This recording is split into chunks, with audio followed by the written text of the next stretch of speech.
TF2 is an incredible game. A triumph of great game design and great art direction, all wrapped in the charm of 9 well-defined and hilarious protagonist classes. Truly one of the greatest games of all time.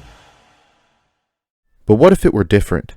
What if we could go back in time to Valve headquarters and completely alter TF2's future, changing the trajectory of one of the most influential games of all time? What would the game look like if Valve did just a few select things differently?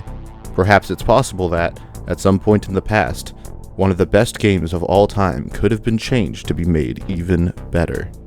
While the TF2 community hasn't exactly invented time travel, yet, the modding community has been taking their crack at the next best thing, creating parallel universes, versions of TF2 that seek to emulate an alternate reality where things were just a bit different. In this video, I'm going to explore these parallel universes, these what-if scenarios that seek to somehow make an excellent game even better. Today, we're going to learn what could have been, as we venture across the Team Fortress 2 multiverse.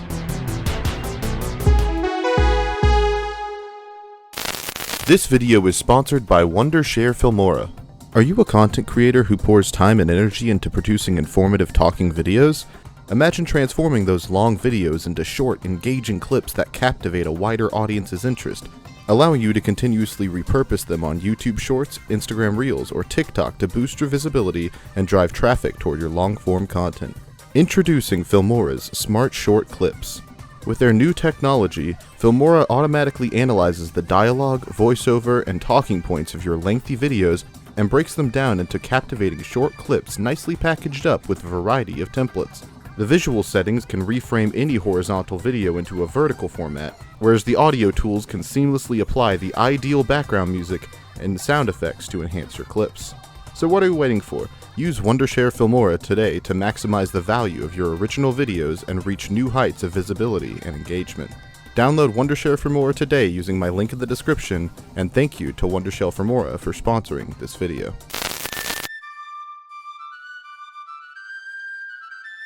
Our journey starts near the beginning of TF2's lifetime, 2008, a year after TF2 had come out. At this point, all of the original minds that came together to make TF2 what it is today were still present on the development team, and they had a clear-cut understanding of what they wanted for the future of TF2. However, as the years went on, the proverbial ship of Theseus began to occur, as members of the team dropped off and were replaced one by one. This process led to a gradual shift in TF2's focus, eventually leading to much of the game that we know today. But in a parallel universe, the TF2 team decided to stay together, keeping the game much more in line with what it was back in 2008. This section of the multiverse is now known as Team Fortress 2 Classic. This is one of the first alternate reality versions of TF2 to ever be created, releasing all the way back in 2014. Since then, it's received several updates that have pushed it further and further away from the version of base TF2 that we all have access to today.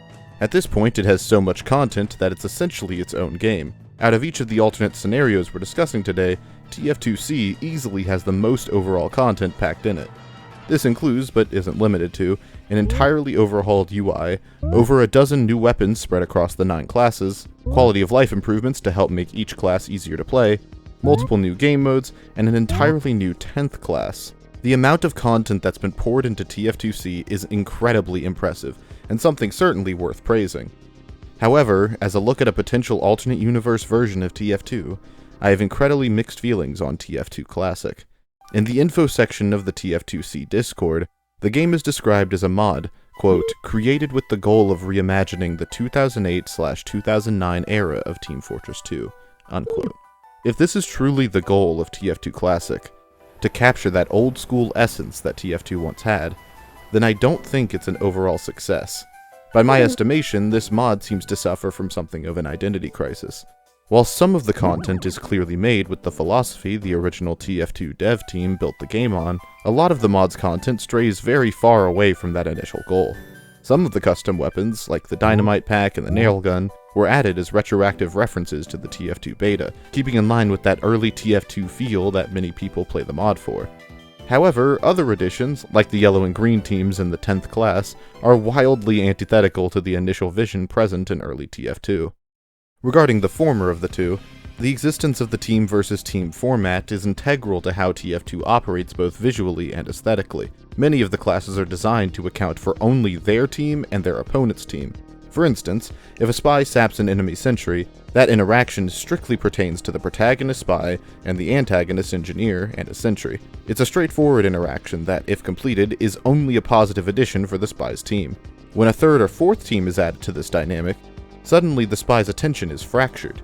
It's not clear for the red spy whether sapping the blue team's sentry might be better or worse than sapping the green sentry or the yellow sentry. This muddies the focus of TF2, giving each team a decision between which team is important to attack or defend from, rather than giving them one key target that never shifts or changes.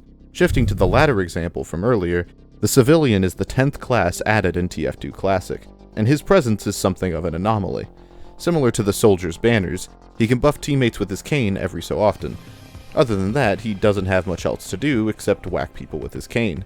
While I understand that the civilian is designed to only be truly relevant in the newly added VIP game mode, he's playable in every part of the game, and the existence of a class that's just straight up worse than every other class in the game is detrimental to the careful class balance that TF2 works so hard to uphold. At the end of it all, the civilian isn't really an interesting variable in TF2's design, and harms the balance due to being so much worse than everyone else. Now, to be clear, this is not to say that these mechanics and weapons cannot be fun or enjoyable. Of course, the insanity of 4-team TF2 can be a blast. Most of the custom weapons offer interesting dynamics to each match, and the civilian is really fun to mess around with. But when you set out to make an alternate universe mod that, quote, reimagines the 2008-2009 era of Team Fortress 2, unquote, these additions seem to contradict the stated goal. And as a result, TF2 Classic appears to have an identity crisis between being an alternate reality version of classic TF2 and a fun mod with wacky, silly new content to mess around with. Either of these pursuits are fine, but when they're combined with one another, they contradict each other so much that they damage the quality of the mod overall. This identity crisis is at the core of TF2 Classic's design. While it's a lot of fun as a mod, it's not at all an accurate or faithful depiction of an alternate timeline for TF2. Let's continue our journey through time, to try and find an even better point of divergence for Team Fortress 2.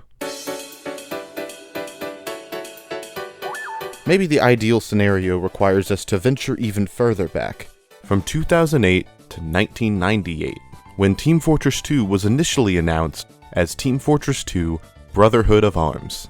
This was a more realistic, gritty, down-to-earth game compared to the TF2 that we have today, with its aesthetic being based largely off of its older predecessor, Quake Team Fortress.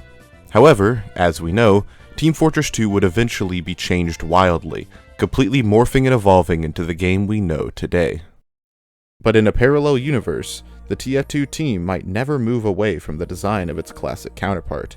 Instead, they take the new art style, combine it with the old design philosophy, and create what we know today as pre-Fortress 2.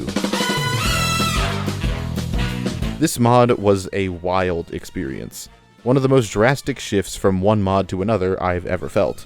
If TF2 Classic is like a modernized version of old TF2, then Pre-Fortress 2 is on the complete opposite end of the spectrum, an absolute stripping down of everything TF2 has in its current incarnation.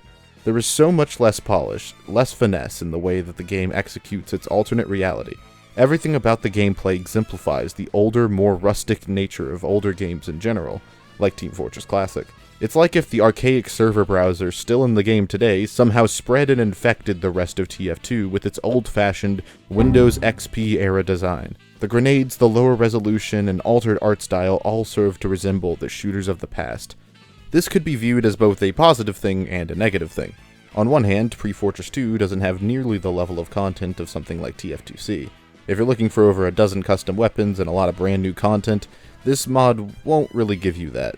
However, as an alternate reality, an emulation of what came before, PF2 is absolutely a more accurate trip back in time than TF2C. Scout has a shotgun. The Scout does have a Scout has a regular. That's really cursed, actually. That's so cursed. Holy shit. Despite the sizably lower amount of content, as well as the piss-poor player count, Pre-Fortress 2 felt much more like a return to form for TF2 compared to TF2 Classic. Getting to use each of the class's beta weapons, as well as their specialized grenades, was enough of a novelty by itself to be engaging. And of course, the single match I was able to play on Well was incredibly cozy. I got to talk to the few other people present and playing the mod, and really connect with them. It reminded me of my early PC days playing classic Minecraft servers and making friends with the people in the lobby. The level of commitment the TF2 devs clearly had in emulating an old-timey aesthetic goes miles in making the player feel the coziness and lighthearted fun that came with older multiplayer shooters. As an alternate reality, TF2 is excellent, even if it lacks the content to really go the extra mile as a game by itself. However, for those who are truly looking to go back in time and experience a TF2 they once played but no longer exists, TF2 won't be the alternate reality for you. It's not really attempting to emulate a version of TF2 that people have played in the past. It's trying to show people what could have been, but never was. So in order to truly find the ideal alternate reality, the parallel universe where TF2 was exactly how it used to be, we must take one more stop in our journey through the multiverse.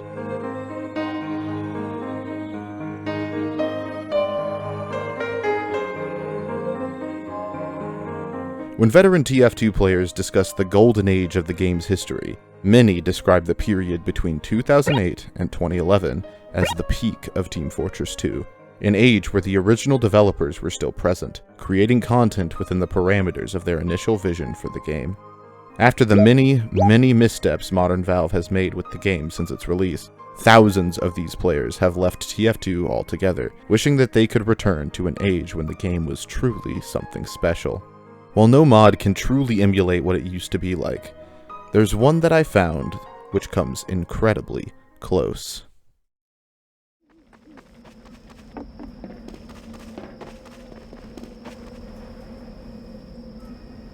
This is TF2 Gold Rush, a mod for TF2 that seeks to emulate exactly what the game was like to play way back in 2010.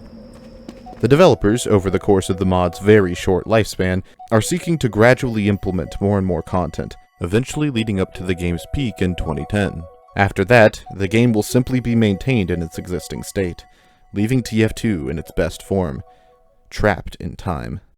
TF2 Gold Rush is the newest alternate reality I'm discussing today, starting development fairly recently and growing a small yet dedicated fanbase. I actually got to play the mod with a server filled with members of the community, and it was actually heartwarming to see people so excited to experience this time capsule of the game's history. My kill cam was just a heavy doing like the most devilish smirk I've ever seen. Unlike PF2 and TF2C, Gold Rush is incredibly early in its development, so the game doesn't have much at the moment in terms of its standout features or new content.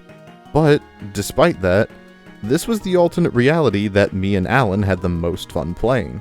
I never got to experience the older era of TF2. Aside from a single game of Turbine played in 2015 on a Windows 8 era laptop, I didn't start my journey with TF2 until about 2019. As such, when a lot of my friends talk about what it used to be like early in the game's lifespan, it kind of always sounded a little foreign, almost alien to the game that I knew today. A game where people didn't try super hard, weren't so focused on winning, and just wanted to have a good time. A game that people could really call home. When I was first told of this time, the Gold Rush era, as it's sometimes called, I couldn't really even picture it. But when I first booted up TF2 Gold Rush, even with its bare bones, basic presentation, and incredibly low amount of content, I felt exactly what people meant when they said they missed this era of the game. The lighting was different, all of the old assets had been given their old textures, the skyboxes were so much more bright, vibrant, and soulful. The atmosphere and art style that made TF2 so unique, since heavily tainted, had been restored to its former glory. I noticed the difference immediately, and suddenly felt a level of coziness I hadn't experienced with TF2 in a long time. Maybe even ever. Not to mention, it also made many of the older parts of TF2's design click much better in my head. A lot of the older maps like Dust Bowl and of course Gold Rush are incredibly choke-heavy and prone to stalemates in modern TF2.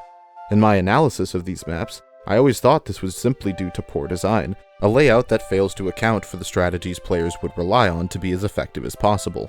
But the truth is that many of these maps were simply designed for a different, simpler game. A game without weapons like the Wrangler or the Vaccinator, which regularly cause stalemates even in the most open maps of the game. these weapons excel in and abuse the enclosed spaces of a map like Dust Bowl, because it was never made with them in mind. So while these old maps may be poorly made for the modern game we all know today, they are absolutely ideal to play in Gold Rush. Out of all 3 parallel universes that I visited in my journey, TF2 Gold Rush is the only one I will be regularly returning to. Because, while I enjoy the newer, flashier weapons and maps of the present for what they are, oftentimes the game today is just too fast-paced and overstimulating to be truly enjoyable for me. The crazy cosmetics, constant particle effects, and try-hard nature of the game today doesn't really capture what I enjoy about TF2. Much of that has been buried deep beneath the surface. But with the incredibly talented modding scene, bolstered by the recent release of the TF2 SDK, perhaps much of the charm and soul that's been lost can be revitalized. Because this journey through the TF2 multiverse has shown me that I'd much rather experience TF2 not as it is, but as it was. And perhaps one day, I'll turn the clock forward once more, and find that the past and the present have truly become one.